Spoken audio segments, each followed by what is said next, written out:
Hi, this is Simpe Jonas, an analyst at the Center for Risk Analysis, and we are a Johannesburg-based think tank. We regularly brief our clients on global and domestic risk factors.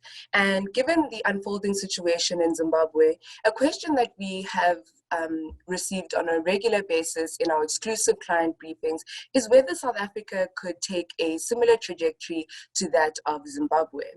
In this video, the director at the center, Frans Cronje, unpacks whether or not this could be a possibility given similarities and differences between Zimbabwe and South Africa. In a serious company, as you are this evening, it's very useful to draw the Zimbabwe comparison because you know that the two countries are very different, the histories are very different, the integration to the global economy is very different, the strength of institutions is very different. But if you wish to buy the Zimbabwe example, you can extend it to the Venezuela example. Say that those examples had central to them the destruction of democratic institutions, the vast impoverishment of people, and the politics of fear. Then that is my bottom left scenario. That's the fall of South Africa. Now, South Africa may experience it in a different way. The economy may be more integrated into the world. The middle classes might be more robust in South Africa. Many of them are so well hedged now that they could withstand a considerable South African regression for a long period of time, which wasn't the case for Zimbabwe. So it won't be the identical experience, but in the broader sense, absolutely, there's nothing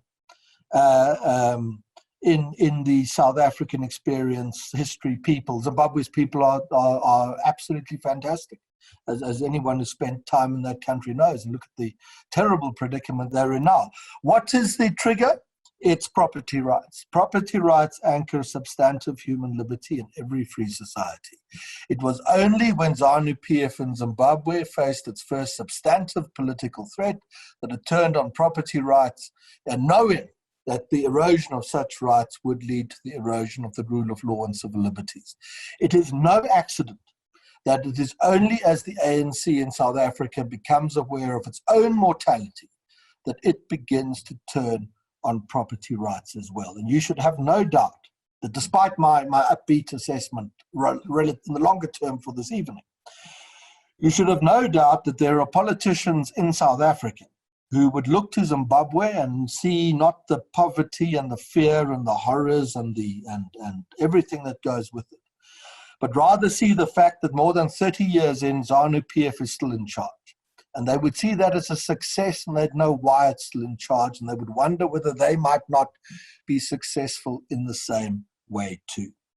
And here it's worth stopping to pause and quote the great Zimbabwean author, Peter Godwin, and now I think in New York, who wrote that there is no government that came to power through armed struggle in southern Africa that ever surrendered power again. Not the MPLA in Angola, not Frelimo in Mozambique, not SWAPO in Namibia, and not the African National Congress in South Africa. I don't think it will be that. I think that public sentiment in South Africa is strong enough that people, we're Poland, so we know that, to withstand the threats. And so I don't think it will be that, but I would think it very wise to hedge for the eventuality. And also to make the point that, you know, scenarios have a kind of self-fulfilling prophecy angle to them.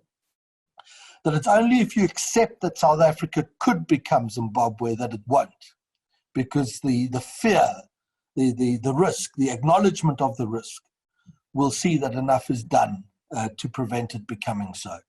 So yeah, the risk is very real and should be taken very seriously. Make sure to like this video and subscribe to the channel. If you'd like to become a client of the CRA, please follow the link in the description box below.